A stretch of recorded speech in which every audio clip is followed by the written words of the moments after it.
That night, I was sitting at the kitchen table, pen in hand, double-checking my Medicare statements and the pre-op checklist the doctor had mailed me. My hip replacement surgery was scheduled for July, a date I had waited a year to secure. Insurance would cover part of it, but the remaining $7,000 out-of-pocket cost had been sitting safely in a dedicated savings account I opened just for this. Eric's call came out of nowhere. "Mom, we're taking Madison's parents to the Maldives next month. Just a week to relax."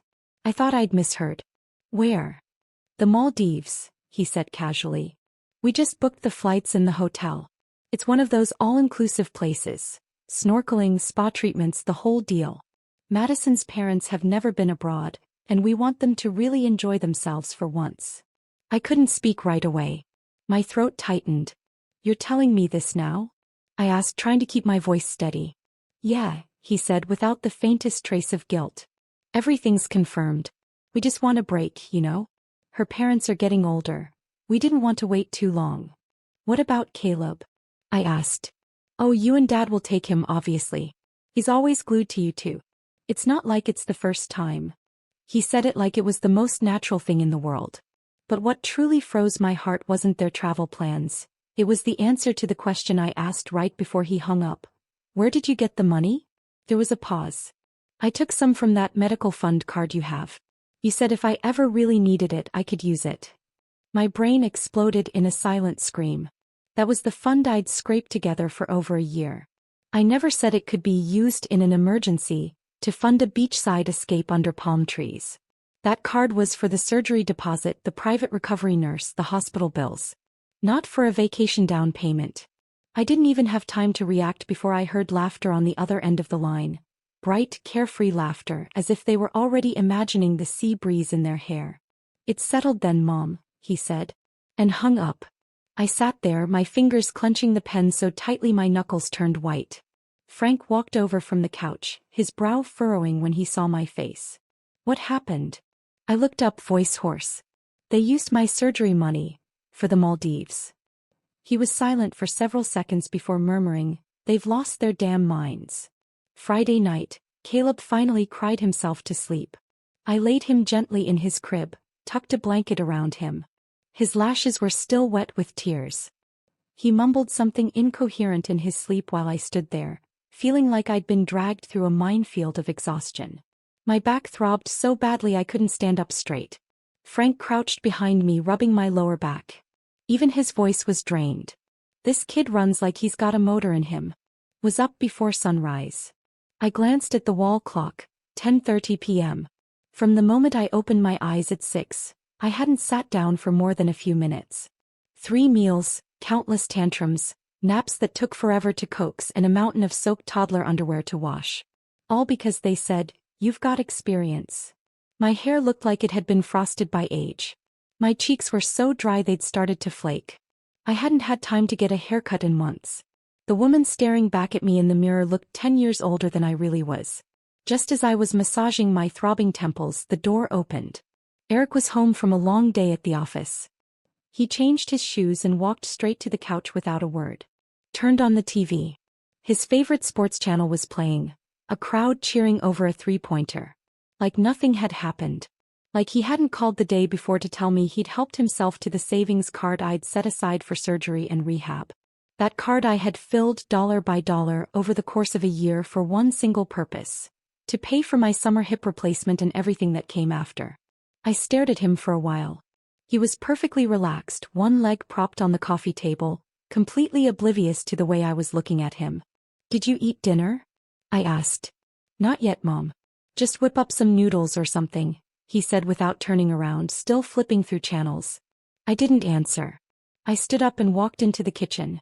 Frank followed me in, his face just as dark. "Let me handle it. You're worn out.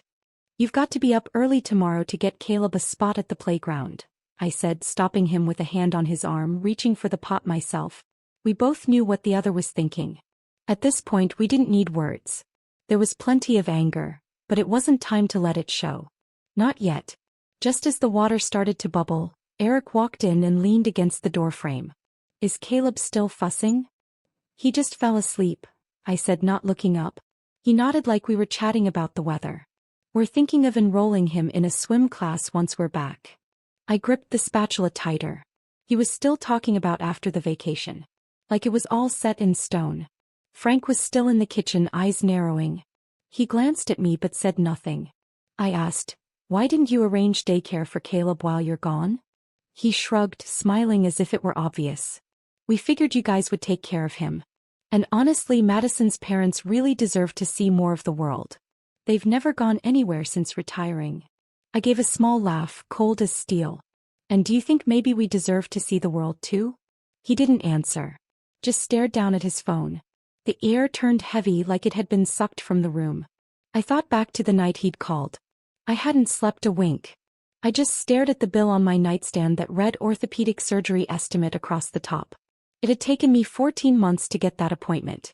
The doctor said if I didn't get the surgery and fell again, I might never walk on my own again. I didn't want to die, and I didn't want to spend the rest of my life in a bed. But now that surgery fund had been traded in for sunshine, bungalows, and ocean breezes. My throat tightened, my chest felt like it had a brick lodged in it, but not a single tear came out. "Mom, hurry up with dinner, will you?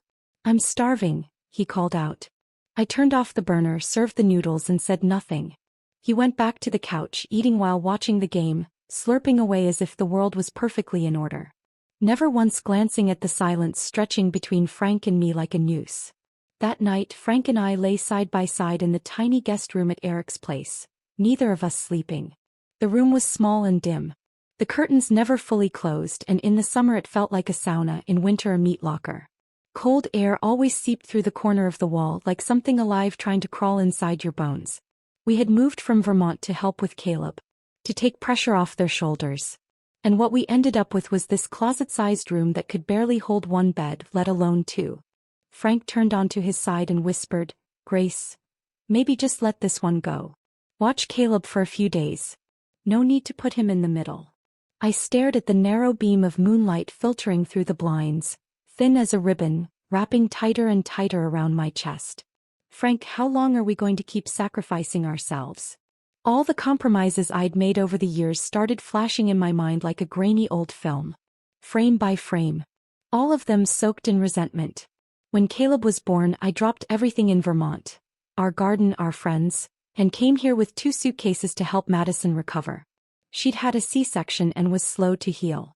I cooked every meal with precision, referencing postpartum guides, counting every calorie, every gram of fat. And what did she say? "Grace, this is way too greasy. Doesn't look very healthy." Before I could reply, she shoved her iPad at me. "Here. This is the nutrition plan my doctor recommends. Just follow it." I glanced down at the list. Kale puree, flaxseed bread, salmon mousse. Half the ingredients I'd never even heard of. But I went out and bought every last thing she asked for, even if it meant riding 3 buses just to find a store that sold non-dairy Greek yogurt. And still not a single thank you. When Caleb turned 1, things didn't get easier. They got worse. She said I held him wrong, that it might affect his spinal development. Said I dressed him too warmly, that I was cooking a ration to him. Said the baby food I made wasn't blended enough, that it was too rough for his digestive tract. Every single thing. She nitpicked every step I took in that house, always ending with, "I read about it." As if I'd raised Eric 30 years ago by blind luck. And Eric? He always repeated the one line I'd heard so many times I could recite it in my sleep. "Mom, Madison just wants what's best for the baby. Can't you be more understanding?" Understanding? My entire pension was practically funneled into their household. Groceries, diapers, detergent, baby shampoo, you name it. And Madison? She swapped out luxury handbags like clockwork. Her skincare stash was overflowing from the bathroom cabinet, every bottle marked with a 4-digit price tag. Their mortgage was $3,600 a month, the car loan another $700. Eric's paycheck barely cleared $5,000 and Madison brought in maybe 4. On paper it didn't sound bad. But between the loans, the kid, and their obsession with traveling abroad, they were always running on empty. Every month, like clockwork, the act would begin. Madison would sigh and say, "Mom, the bills are really piling up this month." I wouldn't ask a single question. I'd just walk to the drawer, grab the passbook, and head to the bank. It started once. Then twice. Eventually, it became a monthly ritual, an unspoken subsidy I was expected to provide. As if we'd co-signed their mortgage. As if we owed it to them. When Eric lost his job for a few months, they didn't even hesitate to ask us for help. We bit the bullet and pulled our last $50,000 from our retirement account. They never once mentioned paying us back. Not because they forgot. Because they never truly saw us as people who deserved gratitude. Last month I caught a nasty flu. My whole body was chilled to the bone. That night Caleb cried non-stop, refusing to sleep. Completely drained, I turned to Madison and said, "Can you take him tonight?" "I really can't." She was sprawled out with a face mask on, scrolling through her phone. She didn't even look up. "Grace, can you hang in there? I've got an early meeting tomorrow. I won't be productive if I don't sleep." Then she added, "And anyway, Caleb's more attached to you. I can't calm him like you do." That night, I burned with fever and still rocked Caleb in my arms until dawn. The next morning at the grocery store, I nearly fainted in front of the freezer aisle. A young woman passing by caught me just in time. All our sacrifices had become invisible. Default settings. And the moment we stopped, we were the problem. Frank let out a long sigh beside me, voice low. "I know it's eating at you. But Eric's stuck in the middle. It's not easy for him either." I gave a dry laugh and sat up sharply. "Not easy? He's 36, not 3. If he's still stuck in the middle, it's because he chooses to be. He's a grown man. Why can't he speak one honest word on our behalf?" Frank didn't reply. But his eyes flickered, half in agreement, half in resignation. I swung my legs over the edge of the bed, sliding into my slippers. My voice was calm, firm. "They're going to the Maldives. We're going home." Frank sat up, startled. "You mean now?"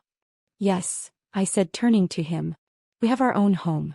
Why are we stuck here swallowing this crap? This house is theirs. We're just the guest. Caleb is their child. We're just helping out. If they've made it clear they don't care, then we're no longer obligated to."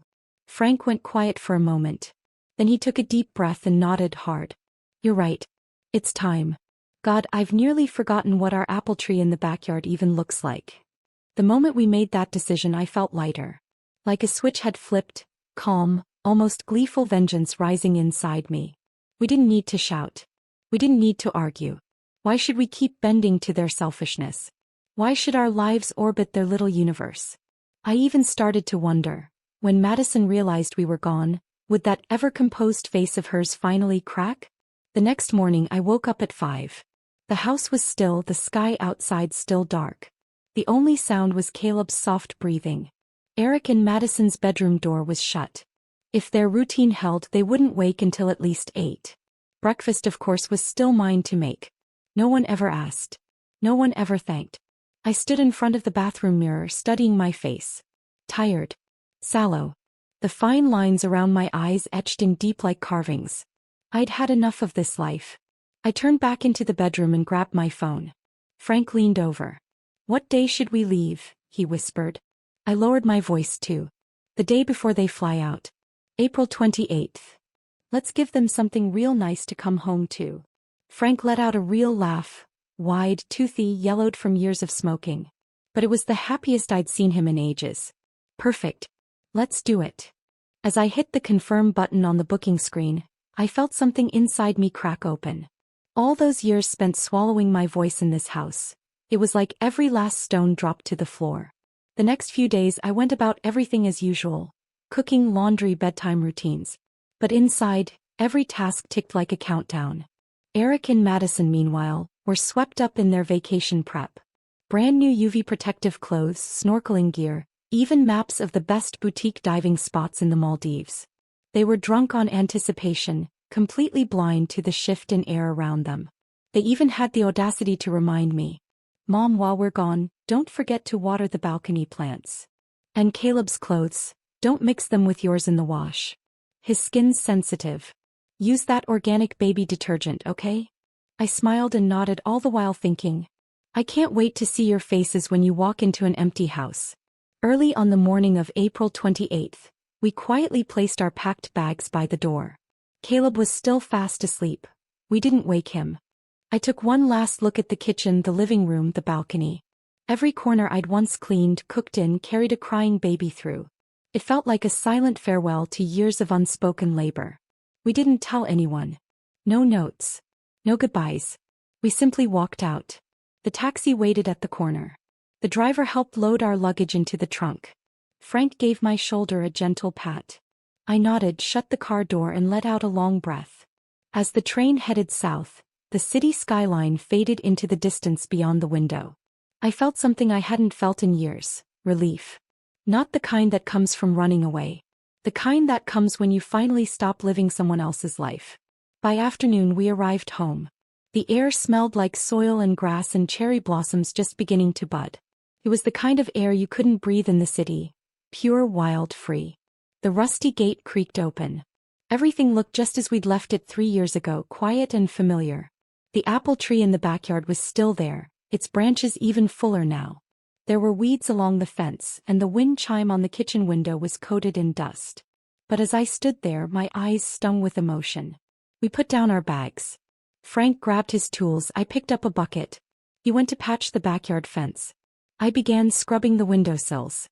We hummed as we worked, lighter than we'd felt in years. Sunlight poured across the wooden floor of our old home, carrying the scent of hay and hibiscus blossoms. It didn't take long before a familiar voice called from outside the yard. "Oh my Lord, Grace and Frank are finally home." I turned around to see our neighbor Betty Dawson, holding a basket of tomatoes and carrots on her arm. "The whole block's been buzzing about you too," she laughed. I practically ran over the minute I heard. Old Ed from next door popped his head over the fence and said he'd bring by some pickled cucumbers later. Within an hour, old friends were knocking on the door one after another, all smiling, all welcoming us back like family. Someone brought a pumpkin. Another came with cupcakes. One invited us over for a drink that night. "Welcome home, Grace." This was home. No phones ringing off the hook. No daughter-in-law watching my every move in the kitchen. No grandson crying for grandma at 2 a.m. The air was free. The days belonged to us again. I stood in the doorway, gazing at the empty patch in the backyard, already planning it out in my mind. Roses. Cucumbers. My favorite flat-leaf parsley. But the peace lasted only a day. The next afternoon, just as I was about to turn the soil in the yard, my phone, left on the living room table, started vibrating like crazy. The buzzing was so intense it felt like an alarm. I walked inside and saw Madison's name lit up on the screen. I inhaled slowly and pressed answer. "Grace. What the hell is this?" she screamed, her voice piercing enough to rattle my eardrum. Even Frank, out in the yard chopping wood, stopped and turned toward the house. "You seriously ran off without a word? Do you have any sense of responsibility? What are we supposed to do about Caleb? Our flight's tomorrow at noon. The Maldives. Everything's booked. Flights, resort excursions. Do you even understand what this is costing us? You need to come back. No. Are you really going to ruin our entire trip?" Her questions flew like bullets, rapid fire, not even pausing to let me answer. I stood there, eyes fixed on the apple tree bathed in sunlight outside the window. My pulse steady. And when she finally paused to breathe, I spoke. My voice was cold, measured.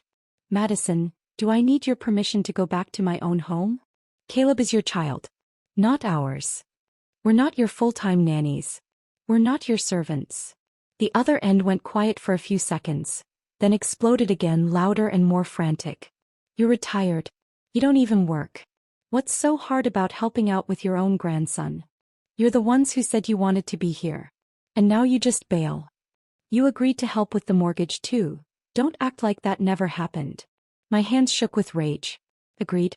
Was that what she called those nights she sobbed, begging us to stay? Saying she couldn't manage on her own? That she was slipping into depression? Was that what she called it when she grabbed my hands and said if I stayed, she'd treat me like her own mother? All of it, a performance. I swallowed my fury, then delivered each word slowly, clearly.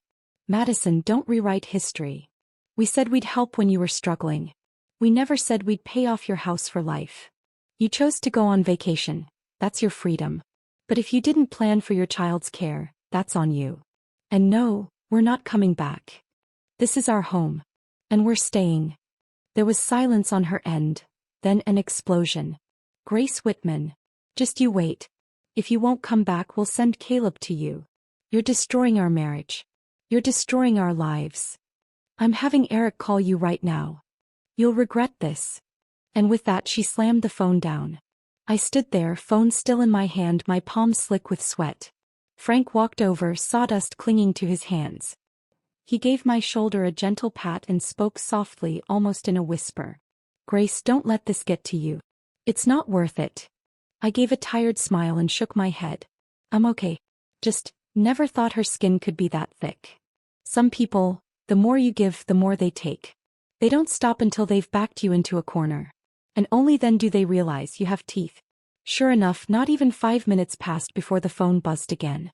The name Eric lit up the screen, glaring and bright. My chest tightened like something had dropped onto it. I answered, forcing my voice to stay even. Mom, he started, sounding as worn out as ever. Madison, she was just upset. Don't take it personally. There was again. The same old refrain. She's got a temper. Just try to understand. We've already paid for everything, the flights, the hotel. Canceling now would be a huge loss. Can't you just help us out and watch Caleb for a few days? Just 1 week. We'll be back before you know it. The way he said it, like it was a given, made my blood run cold. Help you? I finally spoke, my voice calm but sharp. Eric, from your wedding to Caleb's birth, have we not helped? We dipped into our retirement fund to cover your mortgage, your formula, your jobless stretch. And you, have you ever remembered that? Your wife treats us like what? Hired help? A personal ATM. She bosses me around the kitchen like I'm her assistant. Trashes the meals I cook right in front of me, doesn't even fake a smile. And you? Where were you? She picks through baby items I buy and calls them outdated or not organic enough. Where were you then? Eric, you're not a child. You're a father. A husband. Are you really planning to spend your life cleaning up after her? The other end went quiet. 30 seconds passed before he spoke again, barely audible. Mom, I know you've done a lot for us. Really. But Madison, she's always been like this. Her parents spoiled her, you know that. She doesn't mean harm, she just talks rough. You could just let it go. We're family. Why say things we can't take back? As for the mortgage, we'll figure it out when we're back. Just, please don't be mad. Just come back, okay? In that moment, any last ember of hope inside me finally went out. Let it go? I'd let it go so many times I was ashes already. Eric, I said, my voice quiet and cold as ice over a pond, I've spent a lifetime swallowing things for the sake of peace. I've carried this family longer than you know. And the time I have left? That's mine now. Enjoy your trip to the Maldives. Caleb is your son. Figure it out. The mortgage, your responsibility, not ours. I'm tired. I'm going to rest. I hung up before he could reply. More often than not, the breaking point between a mother-in-law and daughter-in-law isn't caused by open war. It's caused by the man standing between them, always silent, always neutral, always absent. Eric's cowardice, his refusal to step up, had poured gasoline on every fire in our home. That's when I knew I couldn't count on him anymore. Barely 2 minutes later, my phone exploded again. Message after message. Notification after notification. Madison's name popped up like a rash on the screen. Voice notes. Texts. Each one more nauseating than the last. Grace Whitman, how could you be this cruel? Are you trying to ruin our trip on purpose? If you don't come back today, I'm dropping Caleb at your doorstep tomorrow. Let's see if you open the door. You promised to help with the mortgage. Don't play dumb now, won't work. Reading her words made my stomach turn. Oh. The entitlement. The threats. This was the same woman I once spoon-fed soup to while she cried in my lap. The one who told me she'd treat me like her own mother, if I stayed. This was the woman my son had handpicked, swearing she was his future, his happiness. I set the phone to silent and tossed it onto the couch like it was poison. Out of sight. Out of mind. For dinner we kept it simple. I made Polish dumplings. My specialty. They came out just right, tender with a little bite. But every mouthful felt like I was chewing wood. That night I lay in our old wooden bed. The mattress sagged in the middle and the frame creaked against my back. I couldn't sleep. There was no city glow outside, just starlight bleeding in through the cracks. But the darker the room, the brighter my thoughts. My brain rifled through old drawers of memory, dragging out every last grievance like moth-bitten laundry hung in the open air. When Caleb was just 2 months old, Madison's college friend came to visit. I was walking him gently around the living room, rocking him to sleep. She frowned and said, "Grace, that's not the right way to hold him. Studies say it could affect his spine. She didn't raise her voice, but the room was quiet. Sounded like a scolding. Her friend gave an awkward little smile, and I stood there feeling like someone had dumped a bucket of water over me. I raised my own child. Now I was being lectured in front of strangers on how to hold my grandson. I didn't say a word. Just shifted my grip. But from that day forward I held Caleb differently, tentative, guarded, afraid she'd call me out again. And then there was my birthday. I wanted to keep it simple. Bought some beef and mushrooms, planned a few of my best dishes. Frank even picked up a bottle of my favorite wine from town. Madison walked in, sniffed the air and wrinkled her nose. "Grace, this is so greasy. I told you, we're doing clean eating now. Less oil, less salt." She pulled out her phone and ordered takeout. A salad. Grilled chicken breast. Frank and I sat at the table while she scrolled and chewed. The meal I made went untouched. My birthday, reduced to eye rolls and a delivery order. Each of these memories, each wound, was like a knife hidden under the blanket. You didn't feel them in the daylight. But at night when you turned they jabbed you right in the ribs. I used to tell myself, just be patient. Do it for the family. For your son. But I've come to learn, patience isn't a cure. It's a slow poison. The more you swallow, the more invisible you become. I thought I was holding the family together. In truth, I was just feeding a beast that only grew hungrier. No. I had no lines left to cross. No boundaries left to give. The next day Madison changed tactics. When I didn't answer her calls or reply to her texts, she sent in her mother. Linda Ellis. She called herself a retired education consultant, once the vice principal of some public high school, and everything about her voice always carried a hint of superiority. So when my phone lit up with her name, I didn't expect a conversation. I expected a performance. A carefully calibrated pressure campaign, disguised as family discussion. When I picked up, her voice was smoother than Madison's, but that smug undertone, like a principal convinced of her own moral high ground, came through loud and clear. "Hi Grace, it's Madison's mother Linda." Measured, pleasant, yet every word wrapped in a condescending veil. "I know things have gotten a little tense, but we as elders, well, we have to be understanding with young people, don't we? Eric and Madison are under a lot of stress, and taking a short trip like this could really help their relationship. You know, give them time to reconnect." I leaned against the kitchen doorway, listening to her spin marriage maintenance, and understanding, like it was gospel. Almost made me laugh. Understanding? Where was this understanding when they booked the flights and the resort without a single conversation with us? We weren't the ones who stopped them from going. Did we rip up their passports? Bolt shut their luggage? "Linda," I said, my tone even, "we've never opposed their vacation. We understand the importance of rest. But Caleb is their child. Not ours. It's their responsibility to make arrangements for him, not ours. And frankly, using my money to fund their trip was not okay." There was a beat of silence. She clearly hadn't expected me to come in that directly. "Well, that may be true technically," she said, her voice tightening, "but Caleb is still so young. He can't be left alone. You're the grandparents. Surely you can't stand by and let him be without care. And come on, Grace. You're both retired. You've got the time. Helping a little. Isn't that part of supporting the next generation?" Madison grew up comfortable, yes. She's not used to struggle. Raising a child is new territory for her. I almost laughed out loud.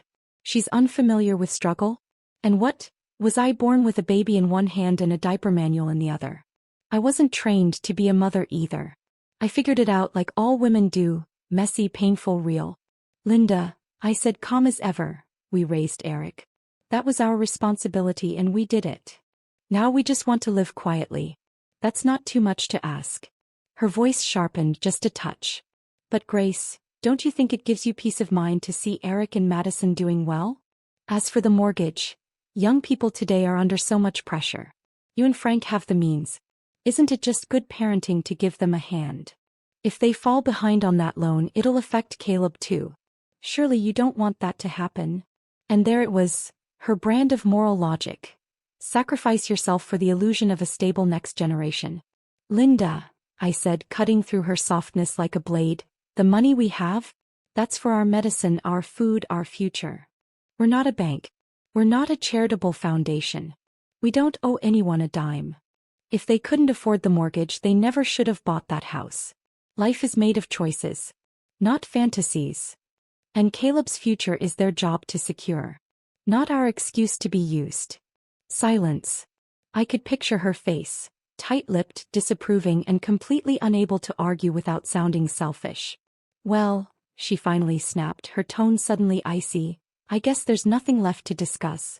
If you're going to be this cold-hearted, I suppose we'll just have to see how this plays out. I just hope you won't regret it later. And she hung up. I stared at the dark phone screen, and for a second, the stillness around me felt almost sacred. Regret? If there's anything I regret, it's pouring so much of myself into a relationship built on uneven ground. It's all the times I let guilt silence my instincts. All the times I fed someone else's entitlement because I couldn't bear to be called selfish. Before I could even set the phone down, another alert flashed across the screen. A forwarded voice message. From Eric. Madison's profile picture and the all-too-familiar caption, "You received a voice message." I tapped it, and her voice came shrieking through the speaker, cracked with fake tears, sharp enough to cut. "Eric, are you hearing this? Just listen to what your parents are saying. They don't care about us at all. They can't stand seeing us happy. They've abandoned us. Abandoned Caleb. Is that what this is now? I don't want a family like this anymore. If you can't fix this, we're done. You take the kid, I'll take the house. I want to see how you survive that." She sobbed, wailed, screamed like it was a performance for an award. But I didn't feel a thing. Not sympathy. Not guilt. Because that wasn't communication. It was emotional blackmail. And I wasn't that Grace anymore. Not the Grace who flinched, folded, and forgave. I thought Madison's unhinged voicemail was the lowest she could sink. I was wrong. She had more in her, worse, uglier. That morning, I got a call from the local Department of Social Services. I thought maybe it was about a community volunteer event or health survey. But the moment the woman on the other end spoke, I went ice cold. "Hello, is this Ms. Grace Whitman?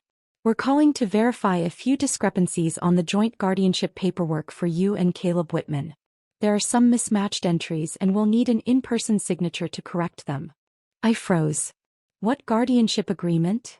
"It was submitted by your daughter-in-law, Madison Ellis." The woman on the phone replied politely, as if reading off a script. "According to the child care assistance application she filed, you're listed as a co-guardian, which authorized the government to deposit a portion of the benefits into Caleb Whitman's account, now officially registered under your name as well." I stood in the middle of the kitchen, the phone shaking in my hand. She used my name? She forged a guardianship agreement and filed for state child welfare benefits. Under my identity? After I'd made it abundantly clear I was done, she still had the audacity to pull me into this mess? "I have never signed any guardianship documents," I said, enunciating every word. "Nor have I ever authorized her to file anything in my name. I need you to immediately freeze any accounts linked to that application and email me copies of every document she submitted. I will be involving legal counsel." "Yes, ma'am," the woman responded quickly. "We'll begin that process right away." I hung up, my pulse thudding against my ribs, not from fear but from fury. This wasn't just family conflict anymore. This was identity theft. Fraud. She hadn't just crossed the line, she lit it on fire and danced over the ashes. What, was I supposed to be a grandmother for life with no way out? No voice, no exit, just silently exploited until I died? I opened my laptop, pulled up the email address David had given me last Christmas.